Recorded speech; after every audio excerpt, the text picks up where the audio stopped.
Welcome दोस्तों, आज 10 दिसंबर 2025 विश्व मानव अधिकार दिवस पर राष्ट्रीय मानव अधिकार नागरिक विकल्प धर्मार्थ ट्रस्ट के बैनर तले राष्ट्रीय मानव अधिकार दिवस पर विशेष संगोष्ठी कार्यक्रम का आयोजन मछली शहर के Uma Shankar multi speciality hospital के प्रांगण में आयोजित किया गया। मानव अधिकार की विशेषताएं और उससे जुड़े सवालों पर आज हम चर्चा करेंगे और कुछ सवाल भी खड़े करेंगे जो मानव अधिकार के उल्लंघन और उनसे के अधिकारों से जुड़ी हुई है। भारत संवैधानिक रूप से मानव अधिकारों की मजबूत ढांचा जैसे NHRC और सुप्रीम कोर्ट वाला देश है, लेकिन 2025 में HRW, एमनेस्टी और UN रिपोर्ट के अनुसार उल्लंघनों में वृद्धि हुई है। लोकतंत्र के बावजूद विसिक स्पेस सिकुड़ रहा है, अल्पसंख्यकों पर दबाव बढ़ रहा है और प्रेस की फ्रीडम 151वें स्थान पर गिरा। क्या है मुख्य चुनौतियां? अभिव्यक्ति की स्वतंत्रता का दमन, UAPA का दुरुपयोग, उमर खालिद मुहर्रम परवेज जेल में, पत्रकारों पर हमले, 13 पर्यावरण रिपोर्ट की हत्या, इंटरनेट शटडाउन और FCRA से NGO पर पाबंदी, अल्पसंख्यकों को भेदभाव, मुसलमानों के खिलाफ हेड स्पीच, बुलडोजर विध्वंस, गुजरात में 10,000 संरचनाएं, एंटी कन्वर्जन कानून, CAA से मुसलमान बाहर, हिरासत और टॉर्चर। 2022 में 1995 कैदी मौतें, 159वां अस्वाभाविक जेलों में भीड़-भाड़, सशस्त्र बलों को AFSPA छूट, महिलाएं, दलित और मजदूर, यौन हिंसा, बंधुआ मजदूरी, दलित महिलाओं पर हमले, अनौपचारिक क्षेत्र में जलवायु विस्थापन, नए खतरे, प्रदूषण, जल संकट, टैग निगरानी, कश्मीर में 40+ हमले। मानव अधिकार दिवस 10 दिसंबर 2025 पर सुप्रीम कोर्ट के हस्तक्षेप जैसे जातिगत भेदभाव रोक उम्मीद जागते हैं। सुधार के लिए कानून बदलाव और अंतर्राष्ट्रीय दबाव जरूरी। सोशल मीडिया, X जैसे अन्य प्लेटफॉर्म पर राष्ट्रीय मानव अधिकार नागरिक विकल्प धर्मार्थ ट्रस्ट जैसी संस्थाएं जागरूकता फैला रही हैं और जमीनी स्तर पर असहाय, कमजोर और मजलूमों की आवाज बुलंद कर रही कानूनी और संवैधानिक लड़ाइयां भी लड़ने का काम जमीनी स्तर पर कार्य से संस्थाएं कर रही हैं। मीडिया से बातचीत करते हुए जनरल सेक्रेटरी मोहम्मद इरफान अब्बासी ने क्या कहा, देखिए अफसर अली के साथ उत्तर प्रदेश के मछली शहर से ये ग्राउंड रिपोर्ट।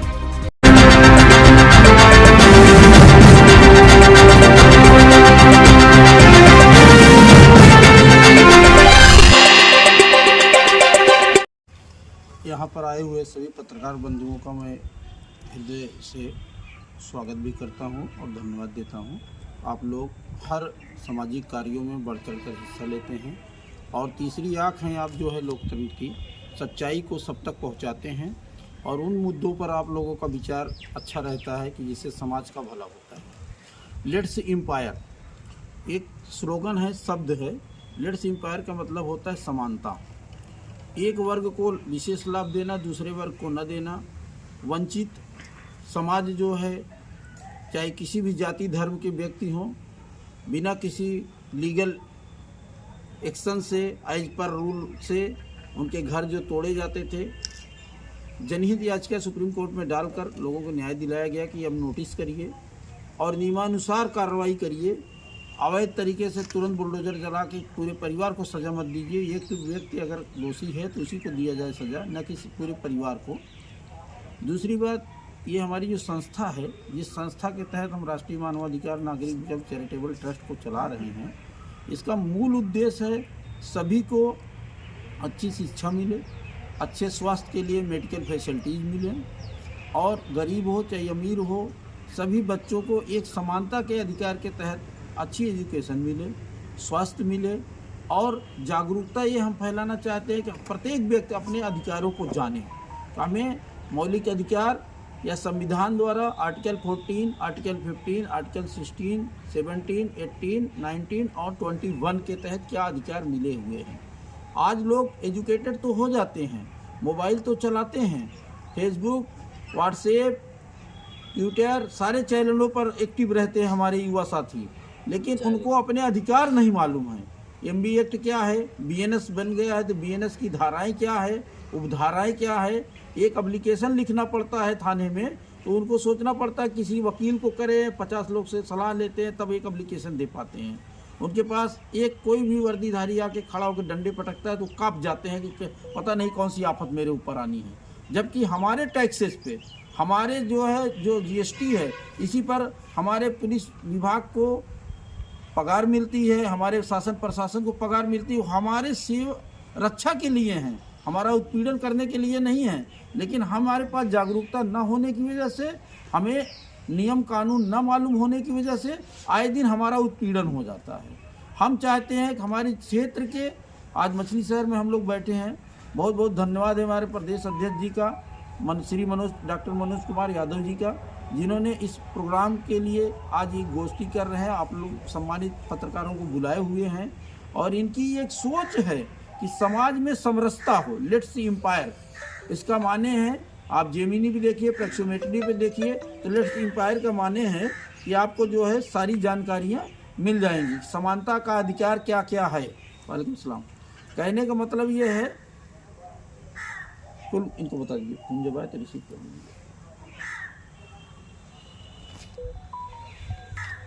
समानता के अधिकार के तहत जो संविधान ने अधिकार दिया है, सबको बराबर दिया है। जहाँ जहाँ पर भी, क्योंकि देखिए, एक होते हैं पुलिस विभाग के लोग हैं या रेवेन्यू के लोग हैं या किसी भी डिपार्टमेंट के गवर्नमेंट पदाधिकारी हैं, उनका दायित्व है कि वो सैलरी पाते हैं हमारे जन समस्याओं को सुनकर न्याय देने के लिए।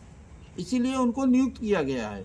समस्त डिपार्टमेंट जो आज गवर्नमेंट सैलरी उठा रहे हैं, सबको ये अधिकार है कि हमारे काम को करें, लेकिन बजाय हमारे काम को करने का लिंगर कर देते हैं, उलझा देते हैं, और हम उलझ जाते यूँ है कि हम जागरूक नहीं हैं, हमें नॉलेज नहीं है कि हमें न्याय पाया कैसे जाए।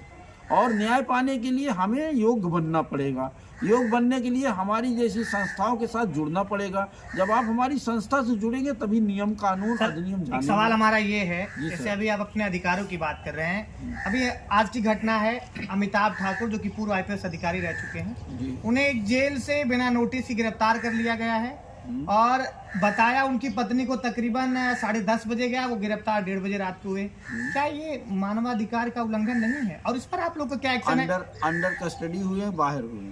देखिए, उन्हें बिना किसी नोटिस से गिरफ्तार किया गया है। उसके बाद जिस थाने में जाने के बाद नोटिस उनके परिवार को बताया गया, बहुत ज्यादा सर्च करने के बाद, जहां तक मैं समझ पा रहा हूं, शासन प्रशासन को कुछ विशेषाधिकार है, जहां पर उनको लगता है कि कोई बृहद तौर से या विशेष तौर से हमारी सरकार चलाने में अव्यवस्था पैदा हो सकती है या जनमानस में अव्यवस्था पैदा हो सकती है, तो अपने वीटो का इस्तेमाल करके किसी भी विशेष व्यक्ति, चाहे वो पुअर हो, चाहे हाईएस्ट IAS हो, चाहे IPS हो, चाहे DG हो, किसी भी स्तर का पदाधिकारी, केवल जुडिशरी को छोड़कर वो एनी टाइम जो है अरेस्ट करते हैं।